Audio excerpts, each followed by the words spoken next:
but it gets into the point where it's the deal where, I was just saying I didn't record it right with the stupid thing, but it's like, how accessible is the place? A lot of the land with the railroads down a little two-track, it's not accessible. Older people aren't going to be able to get there. Pros and cons, we have to look at the glass half full, and it's like, I found one little tiny parcel of gravel pad down by the railroad, which is like you have to hike down into it. It made me think, because, driving up to Denali from Anchorage, a lot of times I stop at some of those Princess hotels, and they've got like the 2 hot tubs, and it's like the perfect thing. You go in there, and it's the hotel and everything, but if you could just almost like learn from driving back and forth to the States, all the great natural hot springs, some of the best experiences, like honestly, like that's more what I would rather be doing. Maybe it doesn't appeal as much to the old people, but something that would appeal more to the young people. I think of the one, I can't think of the name of it, but that's west of Bozeman and also out in the Pacific Northwest, the McMahons and Bend and outside of Portland, where they have like a restaurant, a hotel, but they also have like soda bowls, and you can pay the fee. It's like $5, and so these are always loaded with hot chicks and bikinis. That's why I like to go there.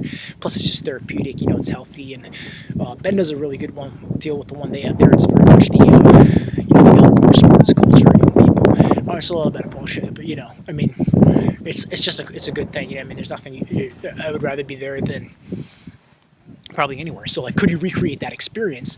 Granted, it's not a natural hot springs, but it would be like a short hike. Like, I think of like Lyron Hot Springs and driving up from the States back and forth to Alaska there, and that's on the mountains of Fort Nelson, where sort of like this bridge here, maybe like a walkway at some point, and there is a trail that leads down to this gravel pad. I'm not even sure this would work, but I was just thinking in my mind's eye, with the river, and Anna River passing through the canyon there, is it there a potential to harness the river or the solar or the wind, or all three things? Because you have the big coal mining in Healy, but there's also the great positive things with the wind turbines on the horizon, and the advent and the wind, the renewable energy power. So could you just be like start small and reasonable, and be like, try to have like 2 hot tubs, try to build towards a larger pool too, where it's you hike down into it, you charge them like $5, $10, $15, and you can have the permit through the railroad, and try to have it connected to the renewable energy, and have it, the long-term goal, having it grow into this like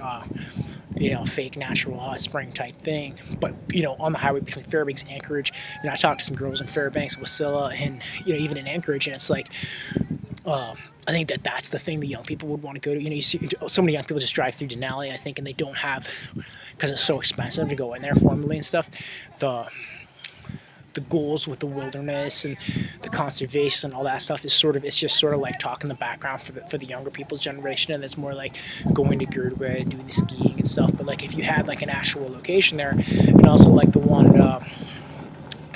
of the ones in Montana and some of the other ones, there's potential for music, there's potential for like events, and like maybe even getting a liquor license at some point, and having more of it be like a party atmosphere in the evenings, and potentially even collaborate with like the 49th State Brewing, because I'm not like out to become a beer brewer, but you know what I mean?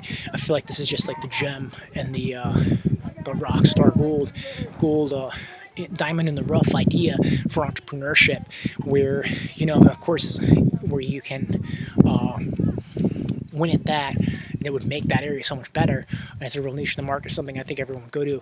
And then connecting that with the lumberjack thing, and having the two businesses kind of connect, complement each other, and feed the people back and forth or whatever. But the lumberjack show, I think, would be more of a moneymaker. I'm more into the other idea, but I look at it where it's like, could you do both of them and do, I think you could do well economically with them, and connect it to what we're trying to do with revolutionizing business. Let me just turn this off to make sure we're recording.